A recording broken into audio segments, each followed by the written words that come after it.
What's up, traders? What day is it? It is April 30, the end of another month, the end of another losing month. And that said, I feel very good about where I am going into May and going into these next trading months. April was my best month of the year. It's still a losing month, but I lost the least. And from a system perspective, it's a win. I made some nice improvements. And the biggest win is from a psychological perspective, where I discovered certain underlying beliefs that were preventing me from causing me to overtrade. So overtrading is what we're going to be talking about in this clip. So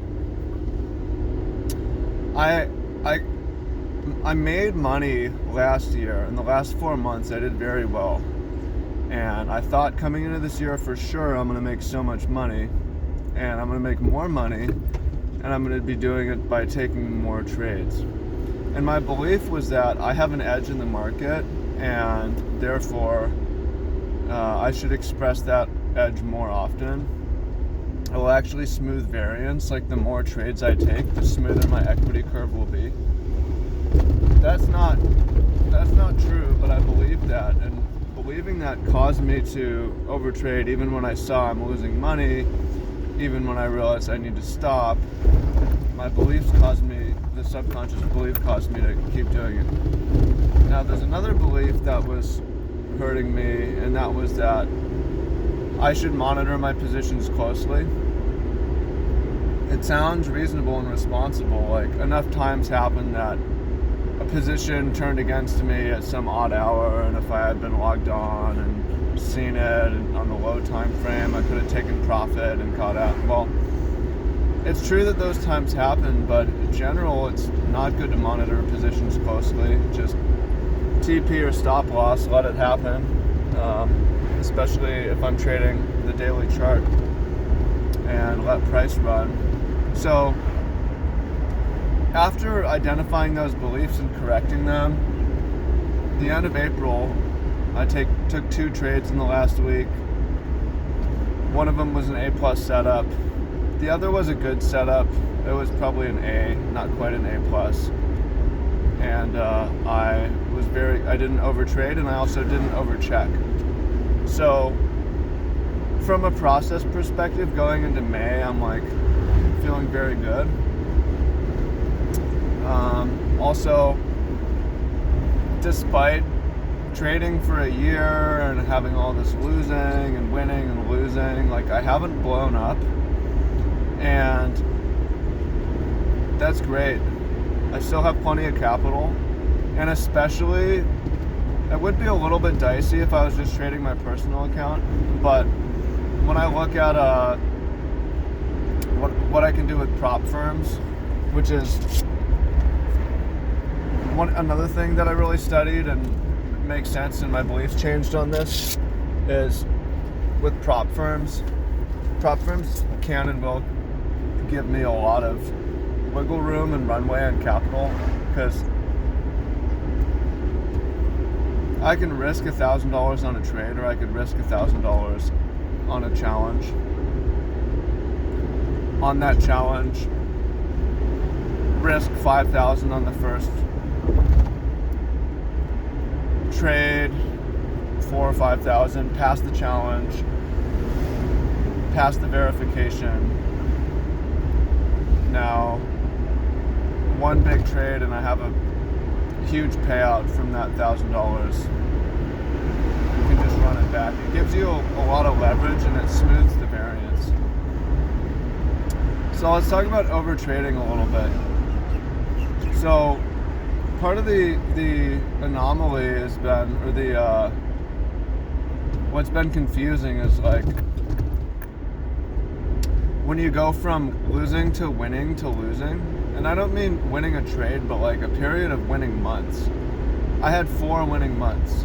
Why did I have 4 winning months? Well, first of all, the journey on most things is not just straightforward. It's forward and back and forward. And while I was profitable, there was a lot of things I was doing poorly, there was a lot of things I was doing wrong, and there was a lot of things I needed to learn. And I wasn't going to learn them making money. I'm going to learn them losing money. So I really believe it's necessary to lose money in the markets in order to pay your tuition, to get your education. You have to burn your hand on the stove. It's not as simple as looking and seeing that that's going to hurt me, because it's not obvious how things will hurt you. Let's do this. You have to experience it.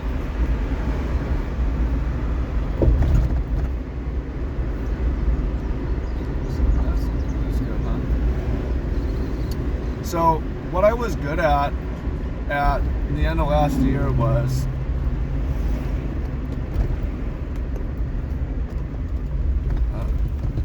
this is too rocky, I'm going to bring it back down. And the reason that I was making money was because I was good at waiting for my A+ setup. And I made a lot of trading errors, but since I had A+ setups, it was very forgiving. So in September, I took 5 trades. I made $4,000. I made 5R. That's actually a great month, right?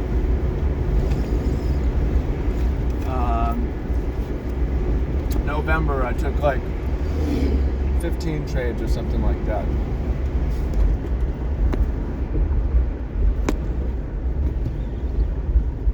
Also a great month.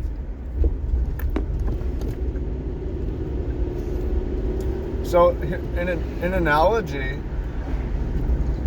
let's use poker as an analogy, okay? So last year, I became profitable for a period of time by saying I'm only going to wait until I see face cards, 2 face cards. I need like pocket aces, pocket kings, pocket queens, ace king. I'm only going to trade that. I have data to tell me what is aces and what is 7-2, and I'm not going to trade 7-2. So I did that, and I did that for a period of months, and I made money. But then at the end of the year, I was like, you know what? Couple things. One, pocket aces don't come up enough, so I'm going to learn how to trade 7-2, and I'm making so much money playing poker, like I should just play more hands. Now, I'm not a poker pro, and you don't need to be to understand this metaphor and how stupid that is, right? If you're making money waiting for face cards and just playing the strong hands, it's not a good idea to just play more hands, right? That's actually going to cause you to start to lose. It's going to give up your edge, right? So what do you do to make more money playing poker? Well, I would imagine you can bet more, but also you'd want to get into bigger games, right? If you're good at waiting, wait for your hands and either bet more, or you're in a bigger game, you can make more, or you just compound. Now, why do people play 7-2? They play 8. Well, maybe the blind is on them or whatever. They have to. That's sort of not a really good example, but or that's not normal, and you don't have that in trading. People overtrade, or people overplay hands in poker because 1, they feel like I need to make money on this hand, and 2, I'm bored and I want to play poker for the sake of playing poker. Well, I don't want to trade for the sake of trading, trade because I'm bored, trade because I need to make money. I'm going to wait for aces. I want to wait for ace king. I want to wait for king king. And know that I'm going to lose these hands sometimes, but I'm going to have such an overwhelming advantage by playing these hands.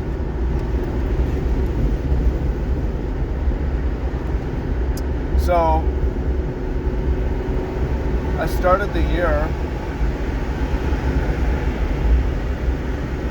and spent most of the year,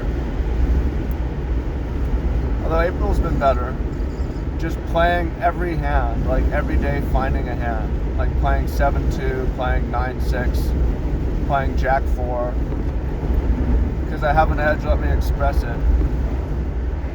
And obviously that's caused me to lose. But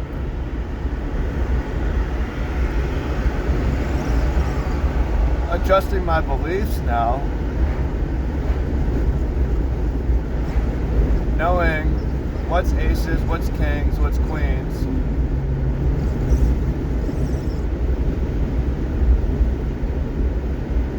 I'm just gonna wait for them. I wish there was aces every day, but by definition there's not. Like, by definition it's rare, right? Like, the best hand doesn't come around often. But if I just play the best hands and I bet bigger, and the way that I bet bigger is by using prop firms to build my capital, then that'll be plenty. Like, what I had last year, I prefer my new setup and system, but what I had last year was pretty good. But it was good. It would have been good enough. It didn't produce enough trades. That's fine. Risk more, right? It's not about how many trades. I want to trade more to reduce variance, but again,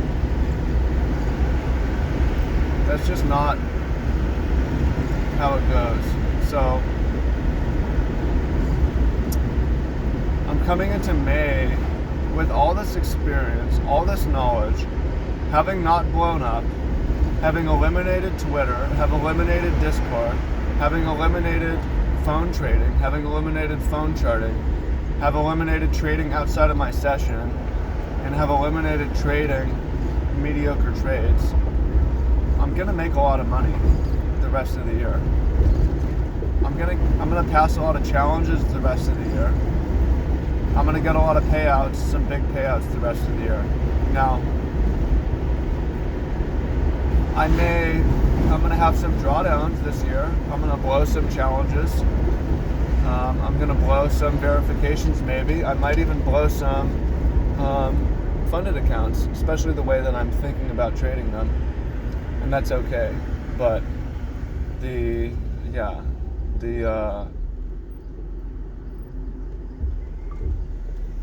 stress of chronic losing is over, and I'm excited about that. So, yeah, I mean, the idea is I'm not going to trade every day, but I'm going to look at my cards every day. And when I see aces, when I see kings, when I see ace-king, when I see queen-queen, I'm going to bet big. Not so much that I'm going to blow up, but then I'm going to wait for the next one. And the thing about overtrading is,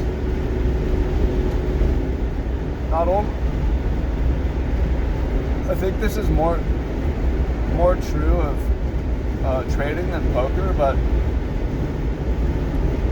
if you're managing these mediocre, shitty positions, it drains you, and it makes it harder to take the A+ setups where you don't want to play ace-king or queen-queen because you lost so much, or because you're tired, you want to go to sleep, or you want to log off, right? So by waiting for the A+ setup, it makes it easier to take that trade too. And you have more capital, because when you're playing all these mediocre hands, you're drawing down your capital, and by the time aces come around, you don't have as much to risk. Like, I don't have as much to risk as I did 6 months ago on aces, because I've played so many shitty hands, right? But again, I'm grateful to have paid this tuition to the market, learned these experiences, modified my behavior, and I have not blown up. And I could draw down considerably more and not blow up because of prop firms and prop funding. So I still have a long road ahead of me, but I've never felt so certain that I'm gonna make it as I am going into May, and it's not from euphoria of winning trades.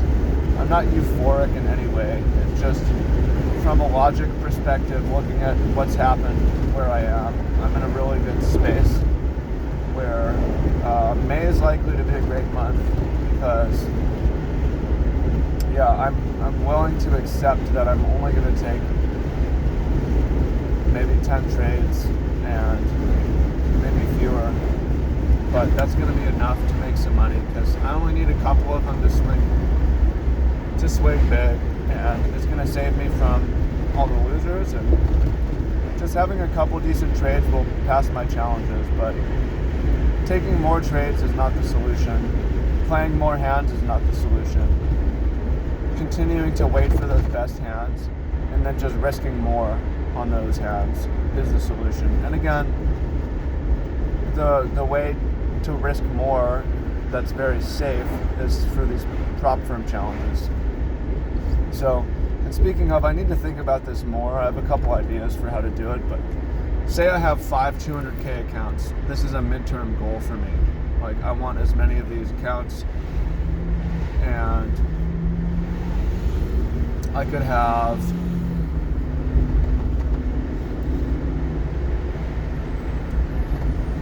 I could trade one account at a time. I could trade copy them all together. I could risk 0.5%. I could risk 1%. I could risk 2%.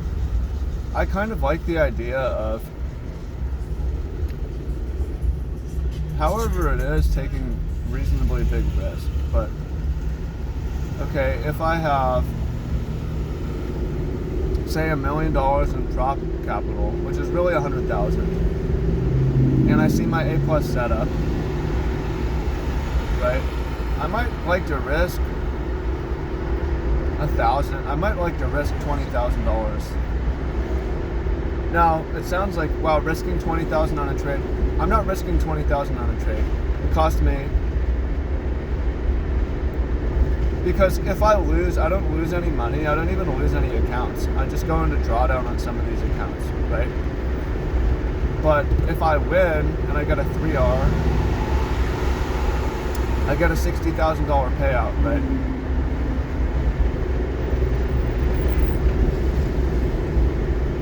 If I get that $60,000 payout, I can blow up all my accounts. I don't want to, and then go through the process of getting them back. So, yeah, I feel quite good about my situation. And then it's also just a matter of how I want to live my life outside of that. Keep myself busy. But I feel like I would say I feel the way I felt when I started to string together like weeks and months of sobriety, that I would never go back to the way I was before. I would never go back to smoking weed every day. I would never go back to drinking coffee. Like, it's done, right? That's how I feel now. Like, I'm never gonna go back to compulsively trading terrible trades, right? Now, I might still take some trades that aren't quite as good. Like, I might convince myself I should trade Jack 10 or whatever it is. But I'm feel very, very comfortable and confident that that's behind me, and happy where I am. So that's April. Much love, and thanks for watching. Let's get it in May. Peace.